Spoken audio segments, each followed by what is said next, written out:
उत्तर प्रदेश का एक छोटा सा जिला जहां राजनीति और सत्ता का खेल इतनी गहराई से बसा था कि जनता की आवाज दब चुकी थी। यहाँ की राजनीति पर दो शक्तिशाली लोग राज कर रहे थे। एक प्रदेश के मंत्री श्यामलाल त्रिपाठी और दूसरा क्षेत्र का विधायक रमेश यादव। दोनों बचपन के दोस्त थे और उनका रिश्ता राजनीति में आने के बाद और भी मजबूत हो गया था। श्यामलाल एक उच्च परिवार से आता था। उसका राजनीतिक करियर शुरू से ही मजबूत रहा था। अपनी कुटिल चालों से उसने जनता का विश्वास जीता और मंत्री बन गया। वहीं रमेश यादव ने अपने गांव के गरीब और पिछड़े लोगों की भावनाओं का शोषण कर विधायक की कुर्सी हासिल कर ली। दोनों की जोड़ी इतनी खतरनाक थी कि कोई भी उनके खिलाफ खड़ा होने की हिम्मत नहीं करता था। लेकिन सत्ता का नशा और लालच ने दोनों को इंसानियत की हदें पार करवा दी थी। श्यामलाल और रमेश दोनों का गठजोड़ सिर्फ चुनाव जीतने और कुर्सी हथियाने तक सीमित नहीं था। उनकी असली ताकत उनके काले कारनामों में छिपी हुई थी। श्यामलाल ठेकेदारों से रिश्वत लेकर सरकारी योजनाओं में बेईमानी करवाता था, तो वहीं रमेश जमीन हड़पने, अवैध निर्माण और गुंडागर्दी से अपना राज्य फैला रहा था। दोनों का एक ही उद्देश्य था, हर हाल में पैसे और पावर का विस्तार करना। जो भी उनके रास्ते में आता उसे या तो वो खरीद लेता या फिर धमकियां देता। पुलिस प्रशासन और स्थानीय मीडिया सब उनके इशारे पर चलते थे। उनके खिलाफ आवाज उठाने का मतलब था अपनी जान को खतरे में डालना। शहर के एक गांव में शांति नाम की एक मासूम लड़की थी। वह एक गरीब किसान की बेटी थी, लेकिन उसने अपनी मेहनत और लगन से पढ़ाई की थी और सरकारी नौकरी की तलाश में थी। शांति का सपना था कि वह अपने परिवार की स्थिति सुधार सके। एक दिन शांति को किसी ने बताया कि मंत्री श्यामलाल के पास सरकारी नौकरी की काफ़ी वैकेंसी है। उसने सोचा कि अगर मंत्री के पास जाकर सीधे बात की जाए तो शायद उसकी किस्मत बदल जाए। लेकिन उसे नहीं पता था कि वह जिस व्यक्ति से मदद मांगने जा रही है वह उसके जीवन का सबसे बड़ा दुख देने वाला बनने वाला है। श्यामलाल और रमेश अक्सर सरकारी नौकरी देने के नाम पर गरीब लड़कियों को अपने जाल में फंसाता था। वे पहले उन्हें बड़े बड़े सपने दिखाता और फिर उन्हें अपनी हवस का शिकार बनाता।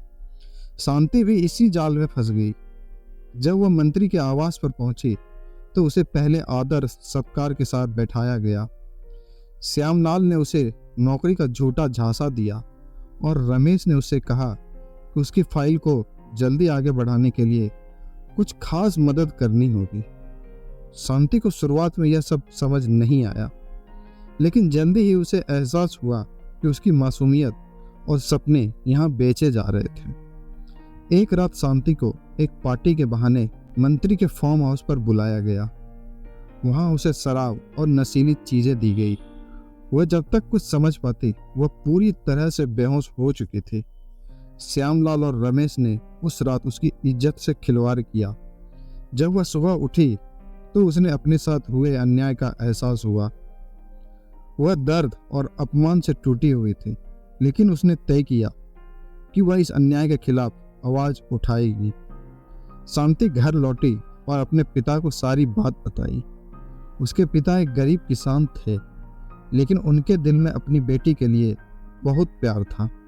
वह जानते थे कि इस लड़ाई में उनके पास कुछ भी नहीं है, ना पैसे, ना ताकत और ना ही कोई राजनीतिक समर्थन। फिर भी उन्होंने पुलिस स्टेशन जाकर मंत्री और विधायक के खिलाफ शिकायत दर्ज करवाई। लेकिन जब वह थाने पहुंचे तो पुलिस अधिकारी ने उनकी शिकायत लेने से मना कर दिया। अधिकारी ने उल्टा उन्हें धमकी दी कि अगर वे आगे बढ़े तो उनके परिवार को बहुत बुरा परिणाम भुगतना पड़ सकता है। यह सुनकर शांति और उसके पिता निराश हो गए, लेकिन उन्होंने हार मानने से इनकार नहीं किया। अंत में शांति और उसके पिता ने एक स्थानीय पत्रकार राजेश से संपर्क किया। राजेश एक ईमानदार और निडर पत्रकार था जो सच्चाई सामने लाने के लिए किसी भी हद तक जा सकता था। शांति ने अपनी आपबीती राजेश को बताई और उसने इस मामले को उजागर करने का फैसला किया। राजेश ने एक स्टिंग ऑपरेशन किया जिसमें मंत्री और विधायक की काली करतूतों कैमरे में कैद हो गई। इस स्टिंग ऑपरेशन में वो साफ तौर पर दिखा कि कैसे दोनों सत्ता का दुरुपयोग कर रहे थे और गरीब और मासूम लोगों का शोषण कर रहे थे। यह वीडियो कुछ ही दिनों में वायरल हो गया। पूरे राज्य में हंगामा मच गया। जनता का गुस्सा उबल पड़ा। लोग सड़कों पर उतर आए और मंत्री श्यामलाल और विधायक रमेश के इस्तीफे की मांग करने लगे। मीडिया ने भी इस मुद्दे को जोर शोर से उठाया और यह मामला राष्ट्रीय स्तर तक पहुंच गया। मुख्यमंत्री को भी इस मामले की गंभीरता का एहसास हुआ और उन्होंने तुरंत कार्रवाई का आदेश दिया। श्यामलाल और रमेश को गिरफ्तार कर लिया गया और उनके खिलाफ मुकदमा चलाने का आदेश दिया गया। अदालत में सभी सबूतों और गवाहों के आधार पर श्यामलाल और रमेश को दोषी ठहराया गया। उनके अपराधों के लिए उनको कड़ी सजा मिली। शांति और अन्य पीड़ित लड़कियों को न्याय मिल गया। इस घटना ने पूरे राज्य में हलचल मचा दी और एक बड़ा बदलाव लाया। अब जनता जागरूक हो गई थी और किसी भी तरह के शोषण और अत्याचार के खिलाफ खड़ी होने के लिए तैयार थी। श्यामलाल और रमेश की गंदी करतूतों ने न केवल उनके राजनीतिक करियर को बर्बाद कर दिया, बल्कि जनता के दिलों में उनकी छवि को भी हमेशा के लिए खराब कर दिया।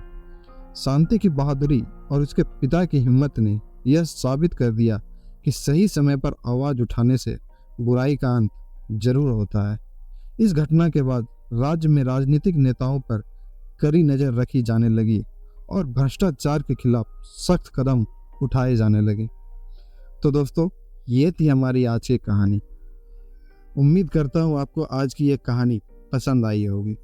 तो आपको ये कहानी कैसी लगी हमें कमेंट बॉक्स में ज़रूर बताइएगा। तो मिलते हैं फिर किसी नई अगली कहानी के साथ।